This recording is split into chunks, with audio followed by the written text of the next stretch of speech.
Yep. And all right, I think we're back. Um, that was a little weird. Okay, I think we're back on. Checking here. Are we? Yeah. Um, oh, I did see. Yeah, Toby's okay. Sorry about that, everyone. I don't even know who's still in or not. Need to go back and get back on the page and bring that up for a second.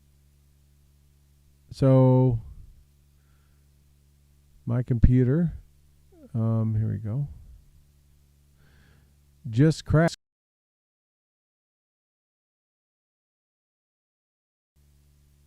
Macs don't do that. So yeah, my MacBook Pro just locked up and crashed like it was like I don't know what. There's all kind of analogies I can use, but right now I can't think of anything, so I'm trying to get everything going. But we are. Let me reshare.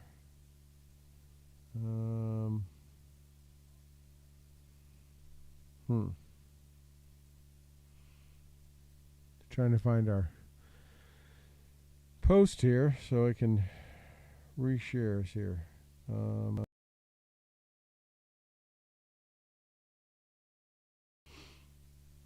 me get that back up.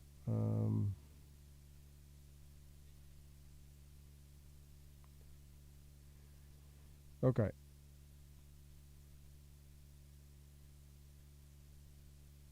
So got that up. Well, anyways, honestly, man, that threw me out for such a loop. I'm trying to remember what the hell we were talking about. We were talking about security clearances. Yeah. Right. That's right. Oh my Lord, what a mess. Yes. So even Macs can crash, and my did, and that's like a once a year event. It does not happen often. Rare as it may be. So, yep. But I just I want to point out we noticed Toby was watching the show, came on, and then my Mac crashed. I'm not saying those are related, but we always knew he did have technical issues. So, yeah.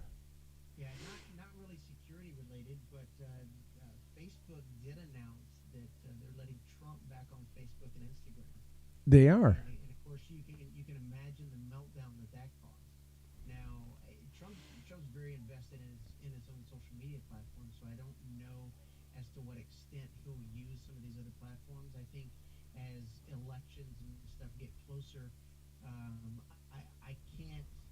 I can't see him not using those things, to promote it, because while his Truth Social is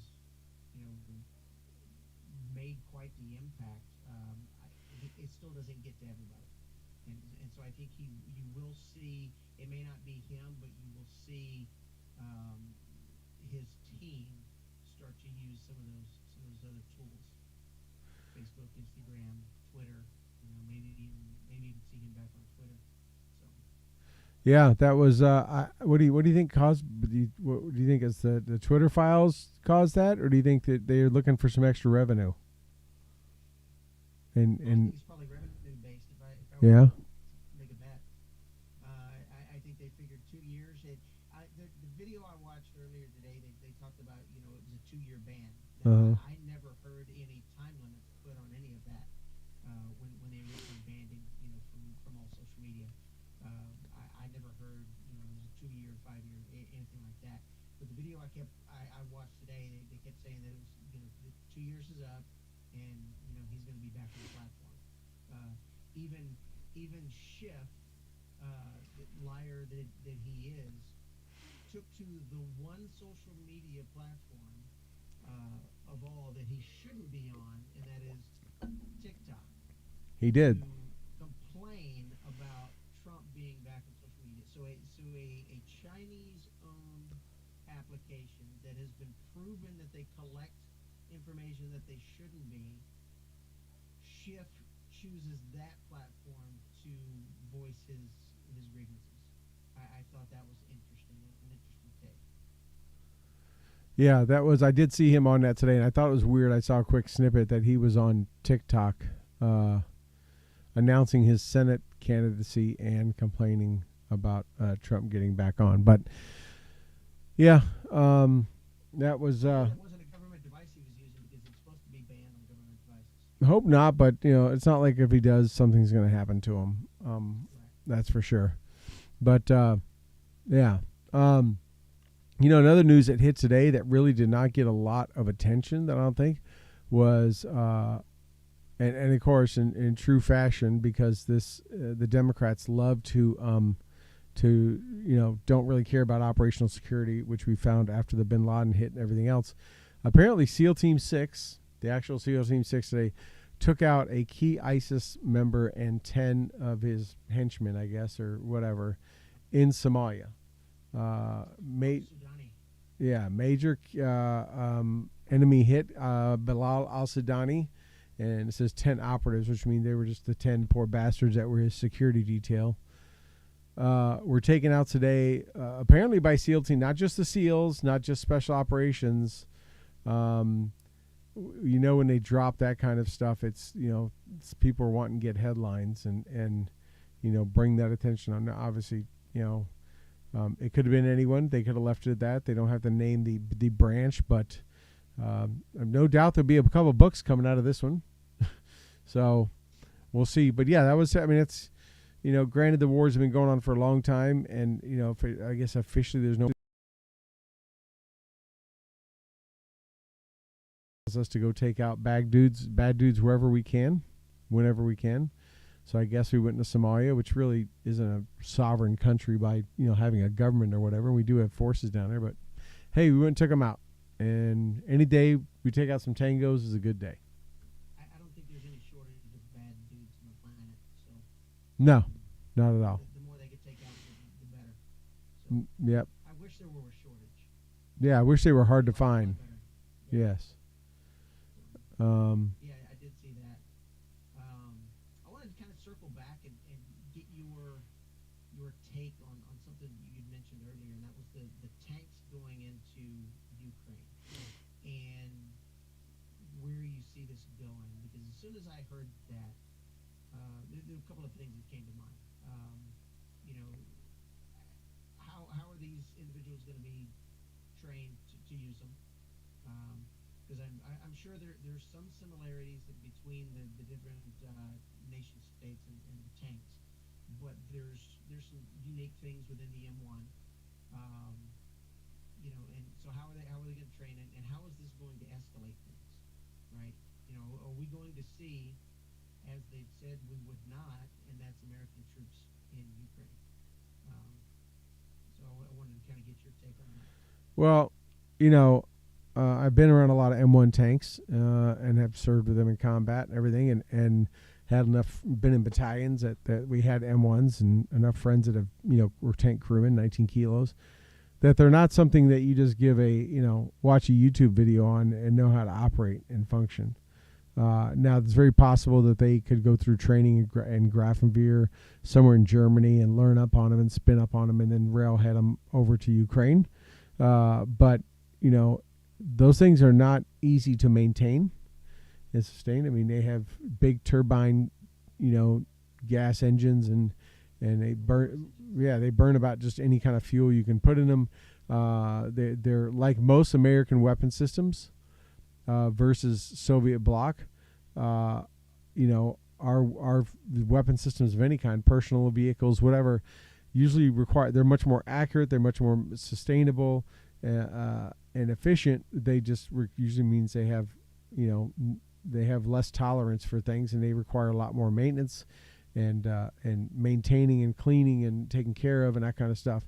You just can't, like an AK. You could pull an AK out of a mud hole and rack it, and that thing will probably fire, right? You couldn't do that with an M4 or any kind of American-made weapon. We just the tolerances aren't there. So I don't know who's going to go sustain them. I don't know if Fluor or Halliburton or KBR or what national defense contractor is going to get the contract, but they're going to be Americans of some kind, either contractor or military. They're going to have to sustain and maintain those things. It seems to be getting us 1 inch closer to getting in this conflict. Any tanks going in are going to do that aren't from Ukraine. But I am glad that if we're doing it, that Germany is sending some in, other countries are sending some in. At least I feel like it's not just us doing it by ourselves when the other countries that are more direct threat over there, in a direct threat, aren't doing something. At least they seem to have the same skin in the game we do. Well, I mean, as you said, we've got maintenance and supplies, right? The ammo. It's not like you can take ammo from some Russian tank and throw it in an M1 and shoot it, right? Right. That shell is different. So there's a lot that goes into that, and yeah, it's. I think back to when Trump was in, and the rhetoric of he's going to start World War III, and then I look to where we're at now. We just left millions upon millions of dollars of equipment in Afghanistan. We are now sending millions and millions of dollars worth of equipment into another battlefield. We're closer now to a world war than Trump ever, could have ever gotten us into. If Trump would have stood on the desk and flipped Putin the bird, we wouldn't have been any closer to war than we are now. Right. Yeah. It's this is definitely putting us there, and this this has been going on. I think March will be a year. Is that right? I want to say it was about March of last year when he went in. Lots of reports of him being in bad health. Obviously, they've just been decimated. They have a lot of issues. I hear reports of them buying and getting weaponry supplied from North Korea. You got to be desperate at that point. I mean, they're just, there's even talks, and I know there's some memes and things going around yesterday. I think you even shared one. I saw it a few times that he was possibly Putin was possibly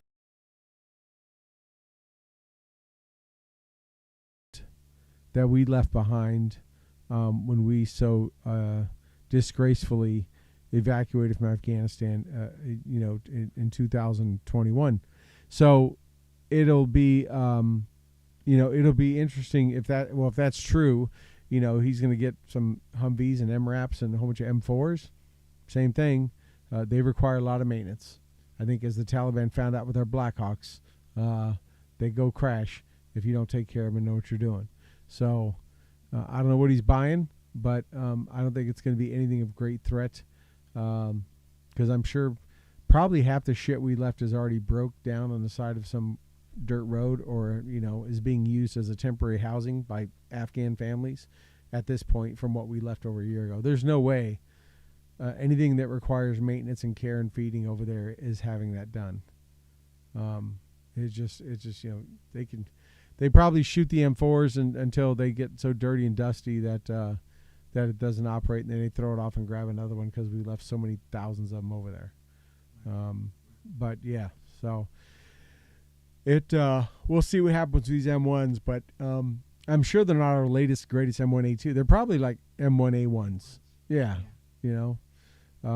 There's actually That requires an extra body in there as well. So ironically, fun fact, in the armory that when I was drilling before I retired, it was originally a tank battalion in there. In the armory drill hall floor in the center was actually an M1. It was actually XM1. It was so old. It was one of the test ones.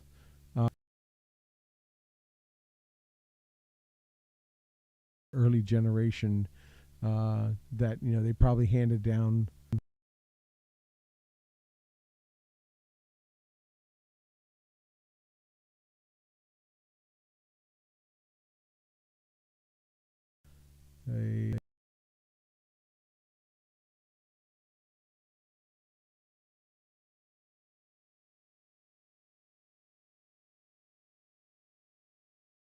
And get stationed at Fort Knox shortly after I got phased out my MOS, and so I had to apply for top secret clearance and wait for a school date. So for 9 months, they turned me into an 88 Mike, and I hauled tanks. So I was around tanks every day for at least 9 months. So what year was this? This was in '93. Okay, yeah. I say because I thought maybe it was before I was because in '87 there were still M60s rolling. Right. We had M1s coming out, but M60s were still rolling. So yeah, I know Rob is loud. I don't know why Rob is so loud now, but that's okay. Let me turn down that audio. Yeah, I was dealing with all kind of audio issues. Mom, the quality control analyst for our show, just let me know that you are really loud. I saw that on the meters. Well, hopefully I'm not that loud now. No, you quieted down a little bit. But Okay. yeah, so it yeah, so I mean they are definitely something that takes. But anyways, yeah, we have an XM1 in the New York National Guard, or did. Uh, it didn't work. They would tow it for parades. It didn't work. I mean, come on, you can't ask for everything, but it Right. was there. So yeah. Uh, so anyway, we talked about the clearances. We talked about the documents. We talked about what's going on in Ukraine. What other hot topics do you got, Rob, that you want to hit on as we start to wind So down the show? let's talk about Atlanta a little bit. Hmm. And there were 6 people arrested there, thankfully. There were probably more to be arrested. But that violence, and Antifa, I I don't I don't think there's still people that deny Antifa exists, but there may be some people that, at least to the cameras, will do so. The Bernie Sanders of the world. But Antifa was in Atlanta, and from what I've read, the Atlanta police was trying to clear another autonomous zone that's been there. I didn't realize that autonomous zone has been there for over a year in Atlanta. I remember after the one started in Portland that there was another one somewhere, but I thought it had been dismantled long ago, but apparently not. And that individual shot at police. That police officer is still in the hospital, if I'm not mistaken.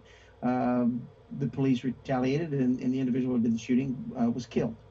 And then that initiated Antifa uh, to begin rioting again.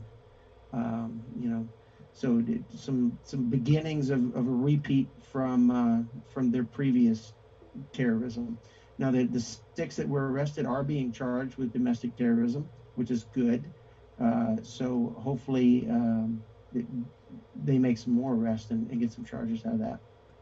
And it bled over just from there because it actually there were riots and other things in Boston and other cities.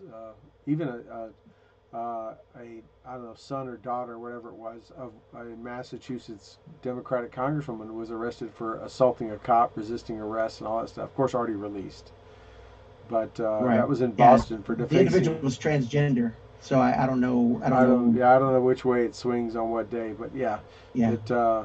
I think it was a girl born as a female that's trying to be a boy, is from what I could tell. Um, Right. but hey, be all you can be, as we used to say in the army. But Right. I think that was Doug's favorite motto of the U.S. Army, actually, if I may speak for him. Um, yeah, so it is interesting. I didn't know about it being a year either. I heard about that. It's a typical another example of play stupid games, win stupid prizes. You shoot a Georgia state trooper, they're going to smoke you, and that's what happened. And they killed the Antifa, which by the way, the 6 they arrested, only one was from the Atlanta, Georgia, I think, Georgia in general, much less Correct. Atlanta. The rest Correct. were The other from 5 were from out of state.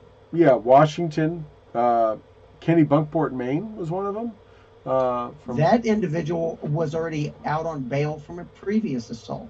So that individual has a long history of being in trouble. yeah, so just like the we used to see the BLM riots in 2020 and all those kind of things in the marches, it always like why are these white people? Where are they from? Why are they And they would get in the faces of you know black cops and riot control and call them racist and call them things and be like I don't think that's how that works. But yeah, it was these folks are not from Atlanta. They're not from there. And ironically, they're protesting and not wanting this patch of woods where they were gonna, this, which I assumed was owned by the city, was going to build a police training center there, a police training center, which was pretty much demanded as part of many police defunding initiatives across the country after 2020, saying the police need more training, they need this, they need that, defund them, but spend what you're going to spend on training and make them.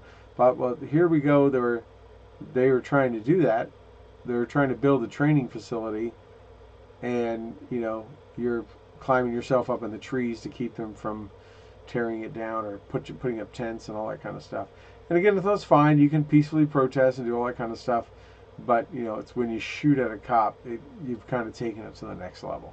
So, well, we used to call those the one percenters. They're 1% of the population that will never be happy no matter what you do, and you should never appease them. You should never bow to them. You should just simply let them stay mad, because you're never going to make them happy no matter what you do. And when you start bending the rules, when you start, appeasing them, now the other 99% of the population suffers for it. Yeah, yeah. This is the whole woke cancel culture thing. Most of it is always, we used to have the 80-20 rule we always talk about. It is really the 99-1 rule. I mean, it's how many, there's things that have happened in the name of woke in the last year, which were the people complaining were in the single digits and causing corporations and things to change the way they acted because they were so scared about the wokeness and what was going to happen and all that kind of stuff. Right. That cancel culture. Right. And that's what's it. Yeah. Hey, one last thing I want to kind of hit on before I kind of give a little bit of an announcement and we wrap this up as we've been going for a little bit, just concluding with a break in the show as my system crashed, is the economy. They released some numbers this morning, right? And it showed the economy grew by 2.9% this morning, or 2.9% in the fourth quarter, and 2.1% for 2022. And that sounded great. And I know the White House did good. There's a lot of economists who are saying that we're seeing other numbers that are showing numbers that they haven't seen since right before the Great Depression.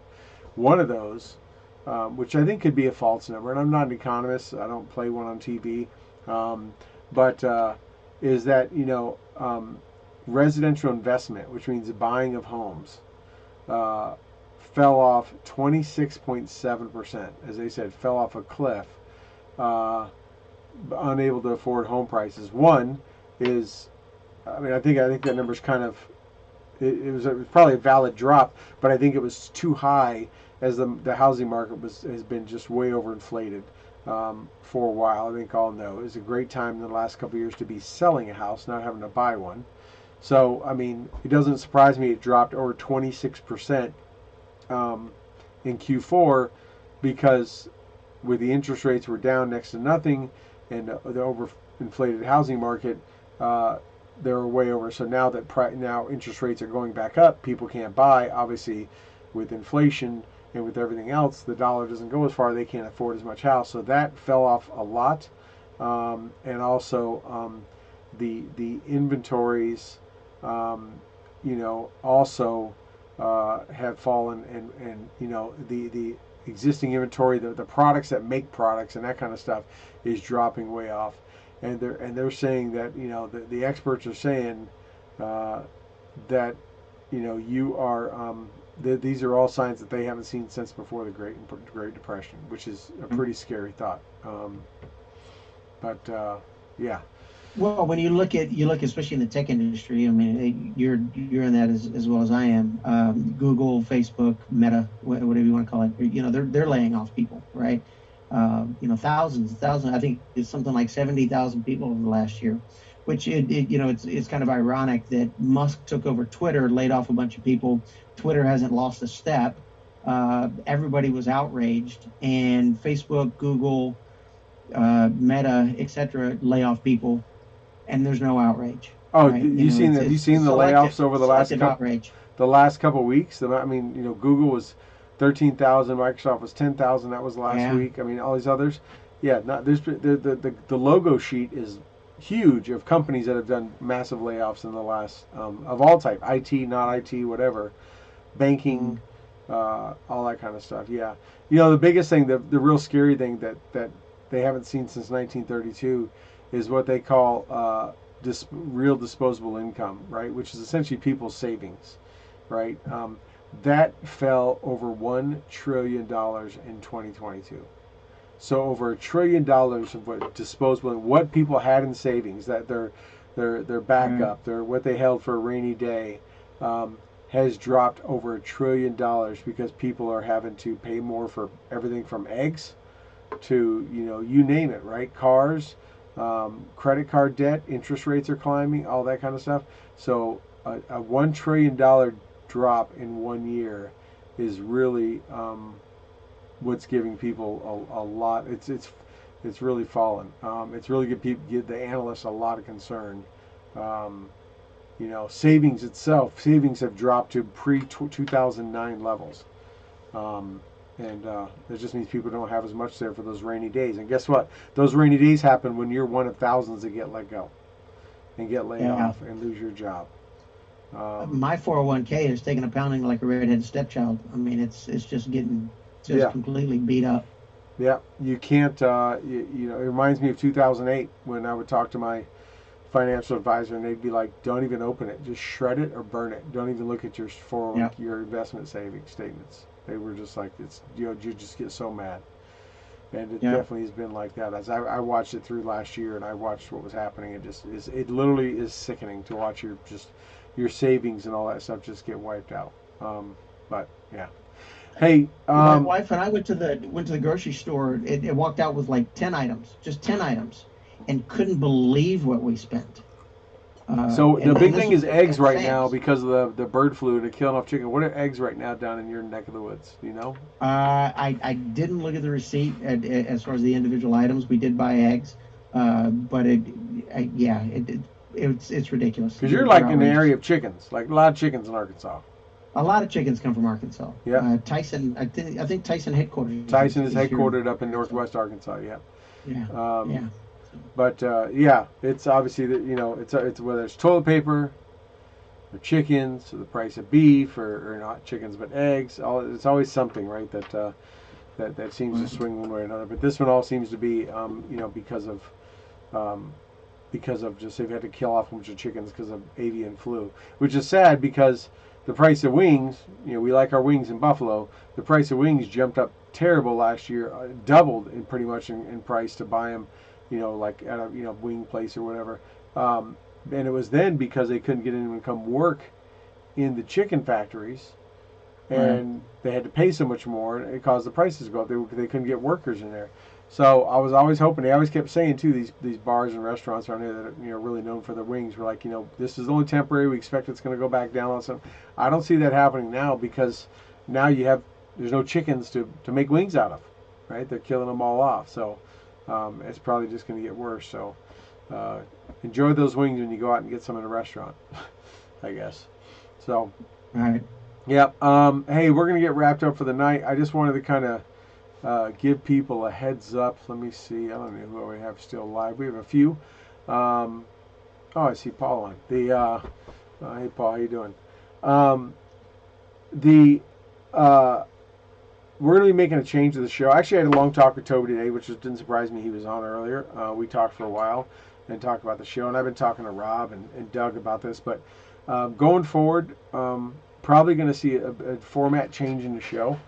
Probably going to go more to a lot of mini shows during the week versus the Thursday night hour and a half show we've been doing for pretty much since we started doing the Nunn. It's just with Toby mostly out and focused on his business, our sponsor Red Rum Sport Fishing down in Cabo San Lucas. Focused on that, everything he has on that, building that business up, what I have going on in life and everyone else has going. Kind of been evaluating this for a while and figured that the best thing we can do to get solid quality content down there, get people lined up to be guests on the show rather than try to always force. Like I had two people I wanted on as guests tonight. Both were unavailable for tonight, and we run into that a lot sometimes when just Thursday night is not always conducive with other people's schedules, much less our own. That going forward, starting probably next week. I'll probably do some through the weekend. Going to do more focused shows, mostly here on Facebook and YouTube and our video outlets. Kind of focus on them and do shorter shows on a singular topic. And it may be Rob on with me. It may be Toby actually is going to come do a couple shows, a guest, whatever, and just focus on a topic that may be hot right at that point and try to get it out as quick as possible. So, a 10, 15, 20-minute show, video show slash podcast, and release it, get it, record it, get it all cleaned up, get it released, and put it out there. So, what that means is you got to kind of follow or like our Facebook page, follow or like, subscribe to our YouTube channel and our YouTube page. Keep an eye on there. Those are probably the two biggest areas. We are also on Twitch and others, but we just YouTube and Facebook definitely generates the most interest. So I would say going forward, you're probably going to see that from here, Stu and the Nunn. Again, focused, smaller content shows, easier to watch, faster to watch. I'm hoping to get 3 to 4 up per week. So we'll see. It just depends on what's happening and what the content is. But, it won't be like the one big show. Maybe every once in a while we'll do one on Thursday night. Who knows? Maybe it'll work out. Or maybe we'll post it on Thursday night, so that's when it goes out, since some people may clear their calendars or hope. But we do know from our numbers that more people watch after the show. We get a lot more views and watches after Thursday night, so they're not able to tune in live. They catch it later. So that kind of also led to us, like, as we saw tonight, right? My computer crashed. The show got stopped. It took me, 5 or 10 minutes to get things back up. Obviously, if we pre-record, we can clean that up and fix it without you sitting there with just nothing to do if you're planning to watch the show.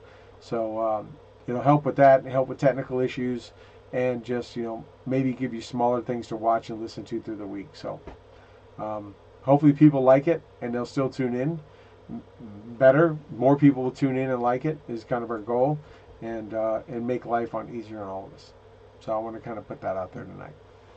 So. And make sure you hit the Facebook page. All of the links to all of the socials will be posted there.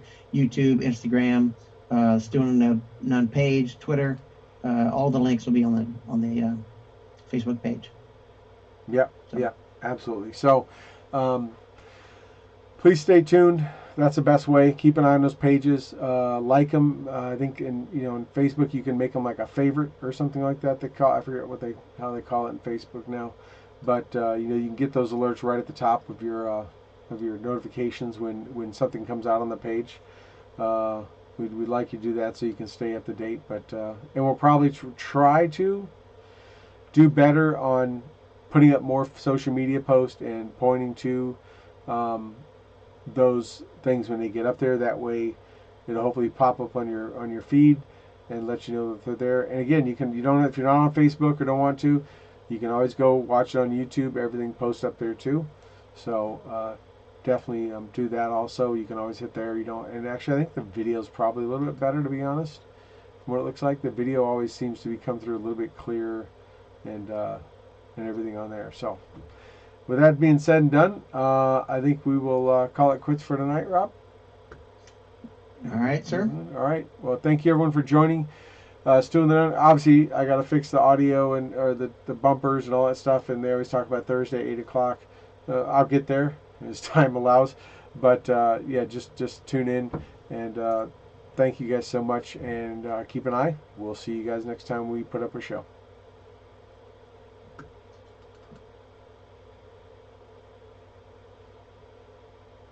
Now if I can just get my music to play. See? It's always something. Well, why don't I have that playing, Rob?